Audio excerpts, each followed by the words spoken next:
इस्लाम अदालत पर बिलीव करता, इस्लाम सच्चाई पर बिलीव करता, इस्लाम किसी MP या चीफ मिनिस्टर को नहीं देखता। एक मौके पर हजरत अब्बास के परनाले को उमर फारूक ने अपने जमाने के अंदर तोड़कर फेंक दिया था। जो ऊपर से पानी गिर रहा था जिस पाइप में, उस पाइप को उखाड़ कर फेंक दिया। कुछ लोगों ने शिकायत की कि अमीरुल मोमिनीन हजरत अब्बास के परनाले से जो पानी गिरता है नमाज पढ़ने में दिक्कत होती, नमाज पढ़ने के लिए आना जाना दुश्वार हो जाता, इसीलिए कुछ न कुछ कीजिए। उमर फारूक 22 लाख मुरब्बा मील के इलाके के प्राइम मिनिस्टर थे। 40 कदम दूर से शैतान अपना रास्ता बदलता था। इस्लाम को, कुरान को, शरीयत को सिर्फ बुर्के और टोपी और दाढ़ी के नाम पर बदनाम करने वालों, इस्लाम अदालत का पैगाम पेश करता, इस्लाम सच्चाई का पैगाम पेश करता। हमारी बेटियां जंतर मंतर पर बैठी हुई, अगर अमीरुल मोमिनीन का जमाना होता या अबू बकर सिद्दीक का जमाना होता या कुरान करीम का निजाम होता या शरीयत का कोई मानने वाला खलीफा इस जमीन पर होता तो 7 घंटे के अंदर उन बच्चियों को इंसाफ दिया जाता, जालिमों की रहनुमाई की जाती और मजलूम लोगों के ऊपर अत्याचार और जुल्म तशद्दुद की बारिश किए जाते। पता क्या कहा हजरत अब्बास ने? कुछ नहीं, फौरन काजी की अदालत पर गए और उन्होंने कहा कि काजी साहब, मेरे घर का परनाला ये अमीरुल मोमिनीन साहब जो प्राइम मिनिस्टर है अभी के, उन्होंने तोड़ दिया। उमर फारूक बुलाए गए, प्राइम मिनिस्टर बुलाए गए। है कोई माए के लाल में जो ऐसी मिसाल पेश कर सके?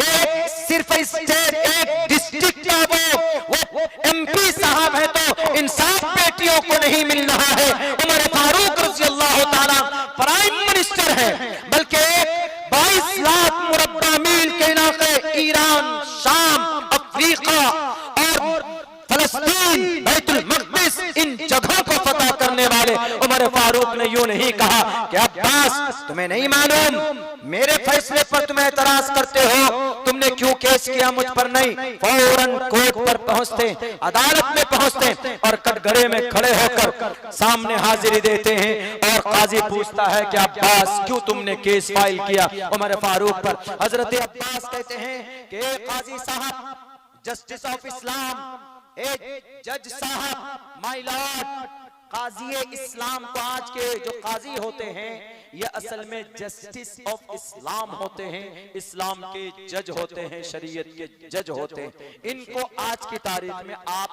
कोर्ट के, कचहरी के जज से समझ सकते हैं, हालांकि वो अलग होते हैं, लेकिन एक निजाम समझाने के लिए उन्होंने कहा कि अब्बास जरा बताओ क्या केस है? उन्होंने कहा कि काजी साहब पूछिए, बहुत पुराने जमाने से अल्लाह के नबी ने खुद झुककर मुझे कहा कि चचा कंधे पर खड़े होइए और उस पर नाले को लगाइए, मैंने लगाया।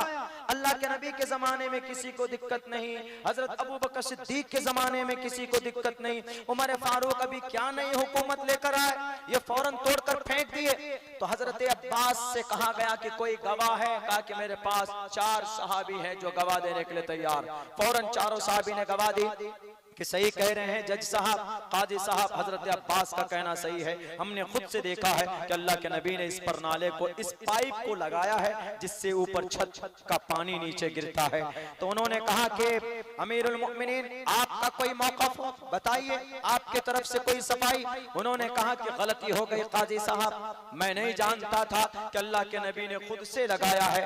अमीरुल मोमिनीन फौरन पहुंचते हैं और अब्बास से कहते हैं कि चचा अब्बास आइए, जिस अंदाज में मोहम्मद रसूलुल्लाह ने लगाया था मैं वैसे ही झुकता हूँ और आप मेरे कंधे पर चढ़िए। अमीरुल मोमिनीन झुका हुआ, प्राइम मिनिस्टर साहब झुके हुए और एक नागरिक को कहा जा रहा है मेरे कंधे पर खड़े होकर आप इस पाइप को सेटअप कीजिए, इंस्टॉल कीजिए। है कोई माए का लाल जो ऐसी लीडरशिप पेश कर सके, जो इंसाफ दिला सके? मैंने तो एक मिसाल दी, उदाहरण दी बच्चियों की वहां पर। हालांकि बच्चियों का, लड़कियों का सम्मान होना चाहिए, जो कि हमारे कुरान में तो सैकड़ों जगह पर है, अहादीस मुबारक में अनगिनत जगह पे है।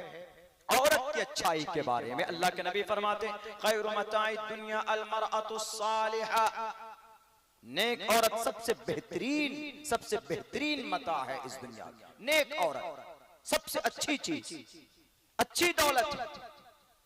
औरत का इसलिए सम्मान करो जुबानी बोलकर नहीं, उनके हक हुकूक को उनको इंसाफ देकर।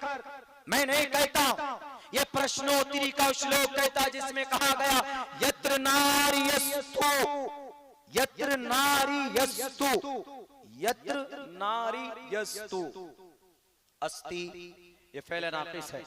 यत्र नारी, नारी ये इसमें है, यत्र नारी यस्तु, जिस घर में नारी रहती है। मैं यूयम अस्ति, आप यहां पर बैठे हैं, अब्दुल्ला सालिम अस्ति, मैं यहां पर बैठा हूं। यत्र नारी यस्ति, जिस घर में औरत रहती है, रहना आगे क्या कहा, यत्र नारी यस्तु पूजन्ते, रहने के साथ साथ उसकी पूजा भी होती है। पूजा का मतलब उनका सम्मान होता है। इन्हें कि बेटी का जन्म हुआ, बेटी की पैदाइश हुई, मुंह टेढ़ा हो गया, परेशानी बढ़ गई, अरे बेटी ने जन्म लिया है, नहीं।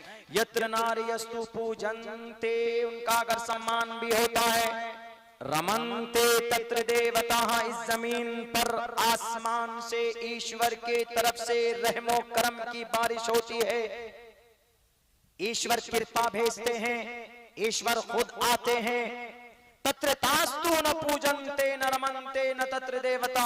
और जिस घर में बेटी का सम्मान न हो, 1.5 महीने तक सड़कों पर बैठकर रेसलर होने के बावजूद, मेडल लाने के बावजूद उनको इंसाफ ना मिले, तत्र तास्तु न पूजन्ते, आप अपनी बेटी को इंसाफ नहीं दे सकते तो ये देश भी 2 कदम आगे नहीं जा सकता। मैं नहीं कहता, प्रश्नोत्तरी का श्लोक और श्री परमात्मा जी ब्रह्मा जी कहते तत्र तास्तु न पूजन्ते न रमन्ते न तत्र देवता। अगर बेटी का सम्मान नहीं होगा, अगर बेटी की इज्जत नहीं होगी तो ईश्वर खुश नहीं होगा। जब ईश्वर खुश नहीं होगा तो ईश्वर की कृपा भी इस जमीन पर नहीं हो सकती। साफ फाइनल पैगाम ईश्वर के ग्रंथ में। इसीलिए हम कहते हैं जुबानी दावा नहीं, प्रैक्टिकल में कुछ देखिए, प्रैक्टिकल में बच्चियों के लिए, समाज के लिए कुछ कीजिए।